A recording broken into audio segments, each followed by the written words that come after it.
Hi all, welcome to Ranjitha Krishna vlogs. ఈరోజు instant sambar easy and టేస్టీగా ఎలా చేసుకోవాలో చూద్దాం. ముందుగా ఆనియన్స్, టమాటోస్ నేను ఎంత యూస్ చేస్తున్నా, మీ దగ్గర ఏ వెజిటేబుల్స్ ఉంటాయో అవన్నీ యూస్ చేసుకోవచ్చు.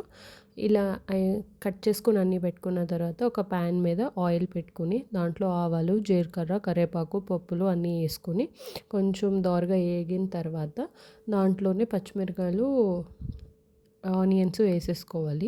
నేను ఇక్కడ ఇన్స్టెంట్ అంటే పప్పు అంటే ఇప్పుడు మనం సాంబార్కి పప్పు పెడతాం కదా, నేను అలా పెడతలేదు.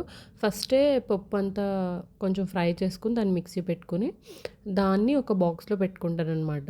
సో ఎప్పుడైనా ఇలా సాంబార్ చేయాలి అన్నప్పుడు జస్ట్ ఇలాగా ఒక ఎంత కావాలో అంత ఒక గ్లాస్లో కన్నా బౌల్లో కన్నా తీసుకుని వాటర్తో మిక్స్ చేసేసుకుని మిక్స్ చేసింది వాటర్ ఇందులో పోసేయడం అంతే, వీడియోలో చూపిస్తున్నట్టు. వన్స్ ఇలాగ అయిపోయిన తర్వాత మీకు ఉప్పు, కారం, పసుపు అండ్ సాంబార్ పౌడర్ వేసుకొని బాగా మిక్స్ చేసేయండి వీడియోలో చూపిస్తున్నట్టు. అండ్ దీనికి సరిపడా వాటర్ వేసుకుని మరిగించుకుంటే అంతే, instant easy and tasty sambar ready అయిపోతుందండి. మీకు కానీ ఈ వీడియో నచ్చితే లైక్ చేసి, షేర్ చేసి, సబ్స్క్రైబ్ చేసుకోండి. Thank you all.